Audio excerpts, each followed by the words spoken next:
Okay, jetzt scheint er die Aufnahme zu haben. Codierer noch überlastet, kommen.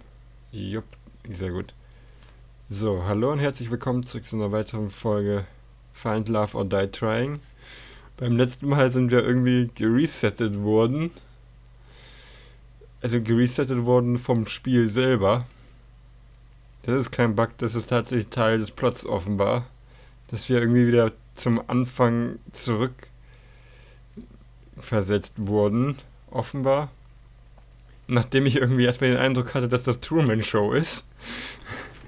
Und irgendwie nicht auf einer Insel, sondern in einem riesigen Studio gedreht wurde, wo sich dann irgendwie der Himmel verdunkelt hat und sowas alles. Aber naja, wir sehen, wie die Scheiße jetzt weiter eskaliert. How on earth did I get into this mess? I'm somehow stuck on an island in the middle of nowhere in an insane dating show from hell. From what Cat said, I'm dead meat if I can't finish the show with a fiance. Or if the ratings aren't high enough. None of the girls on the show know the truth, and if they found out, they would kill all of us. Why couldn't I wake up with no memories in a regular hospital like a regular drama protagonist? At least the girls seemed nice. Ellie is quite something. Something tells me she will be hard to keep up with, and that's not just from losing a race to her in the field. Scarlett's interesting. I've still got no idea if she was trying to read the magazine or the book hiding it. I will figure that out later. Ah, die Dinger wurden jetzt alle nochmal wieder übersprungen. Tara marches to the beat of her own drum. I like that. Well, it's cool, but intimidating as hell. I'm pretty sure she was about to cook one of the brothers for dinner. Then there's Yui. She seems like a really sweet girl. Something about her so familiar. She said she knew me from before.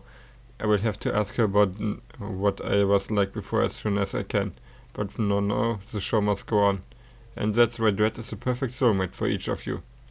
I'm sorry, you just threw a bunch of numbers and symbols that don't mean anything. It's like the bullshit math they show on the screen in a movie. You're late to the party, Dread. Now that we are all together, it's time to explain the rules of the show. Dread, one of the 5 lovely women here is your soulmate. You will get to know 3 of the girls over the next 9 days over 3 dates with each of them. Oh, 3. Then on the 10th day, you will have to ask one of them to marry you. So, I've got 10 days to save my life. War das... Die Anzahl hat sich verändert. So, without further ado, who do you want to spend time with? Wait, I have to choose already? I haven't even had the chance to really talk with any of them yet. Don't think of it in that way. Think of it as who do you want to talk to the most right now. Oh, alright. Well, I guess we're alone with... Hold on just a second, I forgot to tell you something pretty important. She pulled me aside. Okay, this should be far enough. So the girls think you will be asking any of the 5 of them for a date. But really, I only want you to be asking 3 of them. Basically everybody but Scarlett and Yui. Why is that? Let's just say we think we will be getting higher ratings that way. And you know how important it is to get high ratings, right?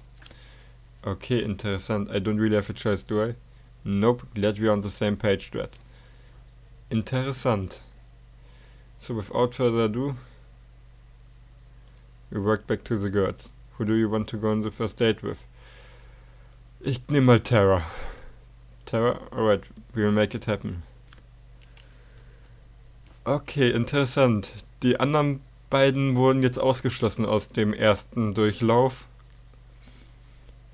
Damit ich die anderen, die übrigen 3 nehmen muss.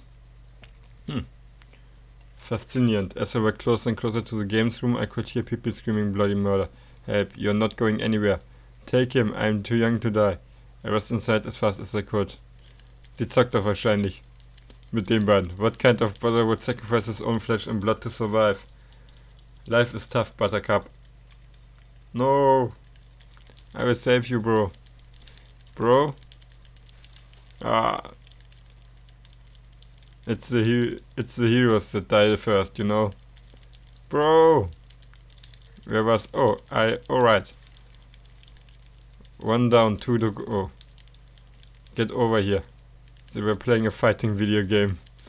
Oh, stop that. Give me a second, I've got to do a bit of pest control. Second and 2. Kill him first.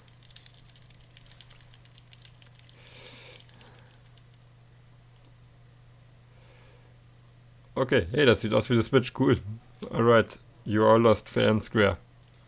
As promised, you guys know what you have to do. The brothers 5 growed as they each put on some kind of futuristic habit. You're incredible, Terra. You decimated those guys without breaking a sweat. I do make a living doing this, believe it or not. Though lately it's been a little boring. Why is that? It's just the same old, you know. So I do have something new in store if you are down. I'm down for anything. Good. I'm just gonna need you to put on this non-suspicious at all headset. Das finde ich sehr suspicious.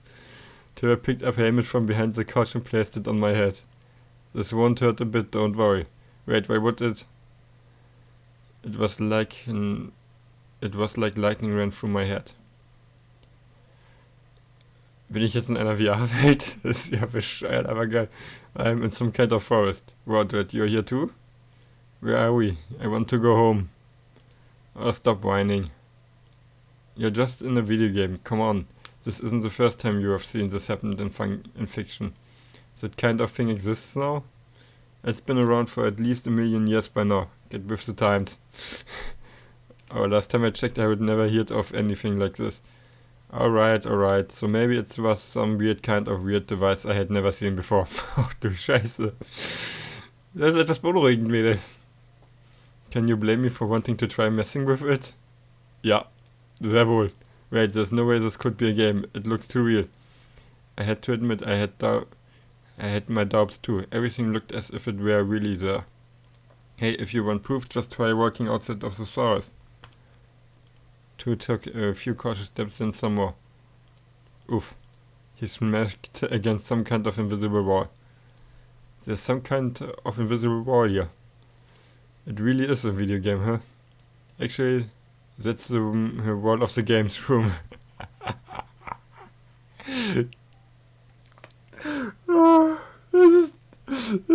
Das ist das Schöne, wenn man halt diese Videos sieht, wo halt einige, sagen wir mal, etwas mit VR übertreiben und dann gegen irgendwelche Wände und Objekte laufen.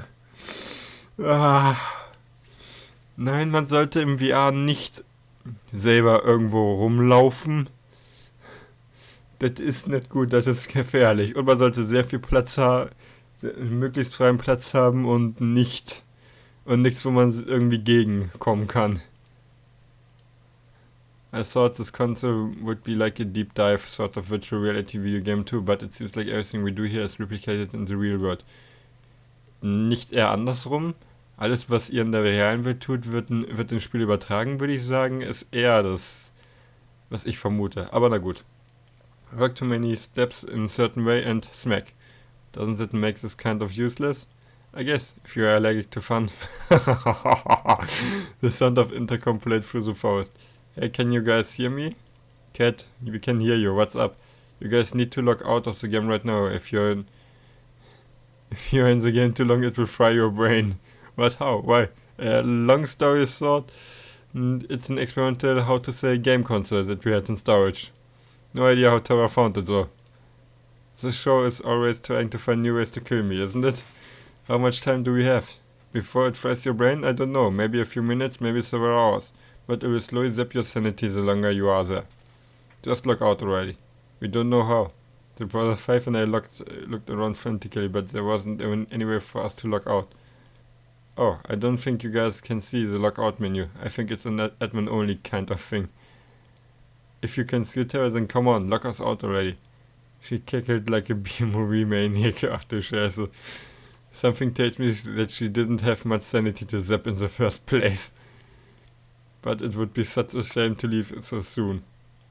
Let's play a game first. It just so happens that as an admin, I can change all of your avatars at will. Check this out, bam. Ich habe ein ungutes Gefühl. I looked down to my hands, which had now become a tiny little white wings. I looked down at my face and I have a beak. I became a bird. Oh God. What did she do to us? We are pigeons. Let me out. We'll never be accountants now. We're gonna die here. I think I've gotten a new fetish. The pigeons five in a row frantically. Like chickens with their heads cut off. I can't blame them. I looked up to Tara, who seemed like a giant compared to us now.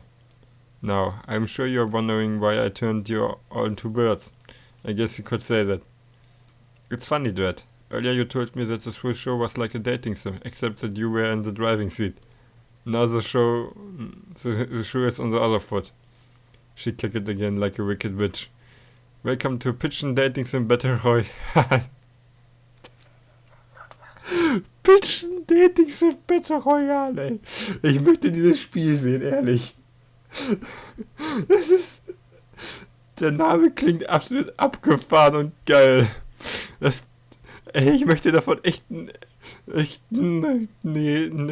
reale Umsetzung jetzt sehen. Der Shit muss ja sowas von bescheuert sein. You have to seduce me if you want to get out of here. With each day that passes, I fear more for humanity's future. And you want us to be pigeons for this? I mean, yeah, the ratio of human to pigeon within novels is totally out of whack, man. Das stimmt. Ich kenne tatsächlich nur ein Vogel-Dating-Sim. Und das ist Hatte for Boyfriend. Und das habe ich selber nicht gespielt, muss ich dazu sagen. Und habe auch irgendwie nicht so das Interesse, das Ding zu spielen. Da reicht mir die Aktion, dass ich ein Dating-Sim mit Panzern gespielt habe. Welcher aber ziemlich gut war, muss man dazu sagen. Wirklich ziemlich gut. Aber hey. I figure we should balance that out. I am trapped in a killer virtual reality game. I am also trapped in a killer dating show. To make matters worse, I am also trapped in the body of a pigeon. Now I need to seduce a woman with my avian charm. You can imagine the kind of stress I am under. Now, seduce me. One by one the pigeons fired pick-up lines after pick-up line at Terra, but to no avail. Come on, move those wings like you mean it. I tried my hand at a few too, but it was clear they had no effect. I can't imagine that being a pigeon helped with that in any way. Let's try now one more.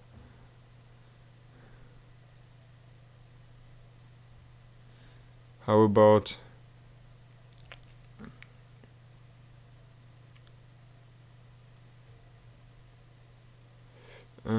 with my will to live, the game went dark. A moment later we were back in the games room. Wow, we're back, thank God. I've got fingers, I can write, I could feel how to balance sheet. Just when it was getting good. Wait, is something burning? The game console smoke coming out of it. Guess it's toast. What happened? My mind's all foggy. You okay, Tara? I'm gonna take a nap. She jumped on the couch and within seconds was fast asleep. So while Strife I decided that it would be best to never talk about this again. What the heck, eh?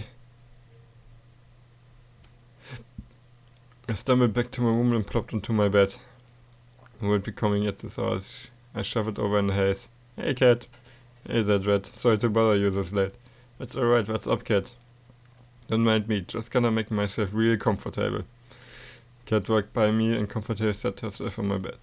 I really get one of these beds for myself already. I really gotta get one of these. I closed the door and sat facing her on the opposite side of the bed. So what brings you here tonight? Can't stop thinking about me? You wish. Unfortunately, it's my job to help you survive until the end of the show. And that means checking in with you every night to see how you are doing and making sure you're doing your best on ratings. That's nice of you. Thanks, Cat. Well, to be honest, I don't have a choice. Finding a new person to take your place would be a recruiting nightmare. Back to what I'm here for. Your date today with Tara was a ratings knockout. Honestly, I've got no idea what to say about your date today with Tara. Except that I'm surprised anyone thought it was a good one. Can I really be picky when my life's on the line? I guess not.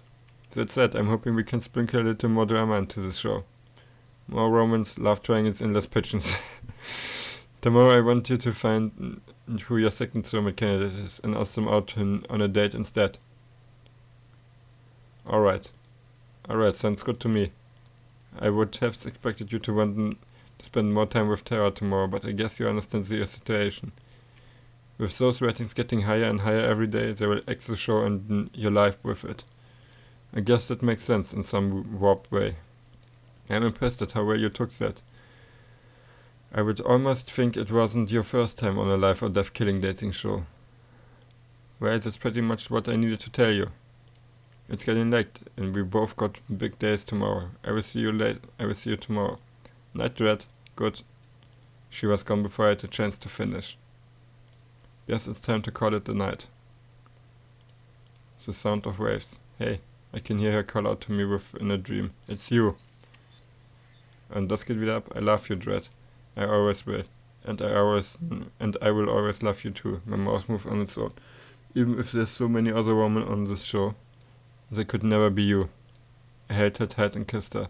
You promise? I promise. Promises are unbreakable, you know. That's what you told me. I meant every word I said. She smiled at me. You better have. Your face is becoming clearer to me every day that goes by. I know you're here with me, but which one are you? Okay, interessant. We kicked off our morning with a delicious meal made by Violet. So tell us more about your dream tower. I don't really remember much, but I was in a video game and I was getting hit on by a lot of pigeons. How am I supposed to respond to that? What if it was a sign? I'm sorry, what? It was a dream, nothing more. I don't see how. Ellie had a devilish grin on her face. I think it is a sign, Tara. It's a sign that you should try making video games. The world needs more pigeon dating sims. Oh no. You are right. There's no time to waste. Tara ran off. Oh my, are you certain that was a good idea to spur her on? Of course. Seriously, what's the worst that could happen? I felt a chill run down my spine. Oh shit. There you are, Dread. I've been looking for you. It's time to set to your second soulmate. Not like you really have a choice, though. So without further ado, that where's the unlucky girl? I'd like to some. Ich nimm mal Violet.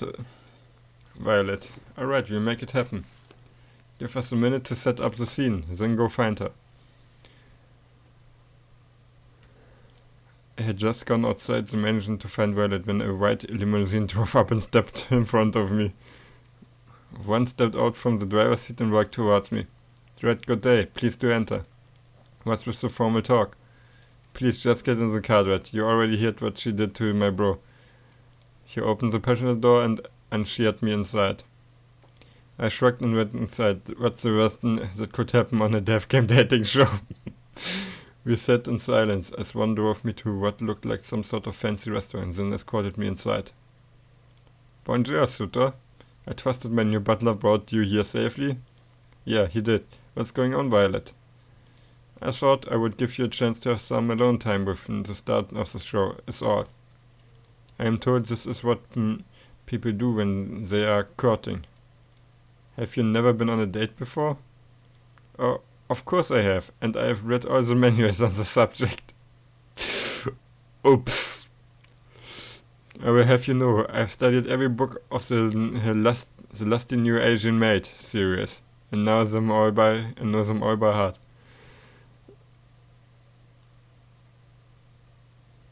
Also, irgendwie kommt mir das bekannt vor, der Name Celesti, also New Asian Maid passt da nicht, aber irgendwie, ich glaube Celesti Maid oder so gibt es, glaube ich, tatsächlich als Buch oder irgendwie eine Referenz in einer Serie oder in einem Spiel. Zumindest irgendwas, irgendwelche, im Englischen sagt man rings a bell, also irgendwie kommt mir das bekannt vor. Dieser Ausdruck. Impressed, I'm sure. I'm impressed, Violet. Oh, it was nothing. Pardon my interruption. I've brought your food. Please be seated, honored guests. Violet and I sat at the table, in the center of the palace, as one placed each dish onto the table one by one. He seemed to linger over the meatballs as he brought them over. Thank you, One. Please don't hold yourself back. Don't think I will. This food looks incredible, and probably worth more than my life. You're right on both accounts, Dread. I'm ecstatic. You like the assortment I planted myself. You are a chef? You could say that. Oh, what do you mean? Anyway, tell me more about yourself, Dread. There's not too much to say. Amnesia is a hell of a drug. You do not remember your past? Yeah, bummer, right? Then rest assured, I will find the finest scientists in all the land to help you recover your memory when this is over. That would be great. Thanks, Violet. Think nothing of it. It's the duty of those with more to give back, no? So, have you ever thought, perchance, that this is actually a blessing in disguise? What do you mean? Many of us would be happier to not knowing what drags us down. That may be true, but still I need to know. You sound just like the reference examples in the romance manuals. Consider me impressed. You know, those manuals are just regular old fiction novels, right? You're quite funny, Dad. An admirable trait to have. I like that. Anyway, you haven't told me about yourself, Violet. Who are you? What do you do for fun? I would like to know. Being the scion of the Valentines does not leave much time for fun, I'm afraid. Even on the show, I spend most of my waking hours managing the Valentine's restaurant business. But I suppose I have a spell of time I enjoy. Baking. I don't get it. Why are you embarrassed by liking baking? Everyone has a hobby. Baking is something of a servant hobby, according to my parents. When they found out I was enjoying that, well, they made sure to stop me from ever doing it again, with all the restaurant work. It's a bit ironic, isn't it? You know what? I do know of what, but what do you mean? Who cares what your parents think? Here on this island a million miles out, they can't stop you. How about we find some time together to bake up for lost time? She laughed like a child. That would be wonderful, Dread. I will make some time on my calendar for you. We spent the next few hours enjoying the finest meal that money could buy. Each course was better than the last, just like each chapter of the Lust in Your Asian Maid, according to Violet. Something tells me that the same applies to every moment I will share together with Violet.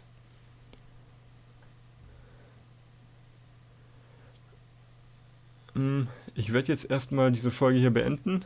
Vielen Dank fürs... und dann nächste Folge mal weitermachen. Mal sehen, wie lange das Ganze noch geht. Vielen Dank fürs Zuschauen und bis zum nächsten Mal. Ciao.